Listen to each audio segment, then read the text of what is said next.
नमस्कार, आपण पाहता स्टार वन महाराष्ट्र न्यूज, जनसामान्यांचं निर्भीड व्यासपीठ। आजच आपल्या चॅनलला लाईक करा, सबस्क्राइब करा, शेअर करा। पुणे जिल्हा मध्यवर्ती बँकेच्या एटीएम मधून 2 अज्ञात व्यक्तींनी अवघ्या 1 मिनिट 28 सेकंदात 10,89,700 रुपये चोरल्याची धक्कादायक घटना मुळशी तालुक्यातील पिरंगुट येथे घडली आहे।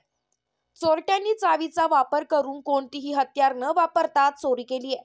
या घटनेचा एक व्हिडिओ सोशल मीडियावर व्हायरल झालाय।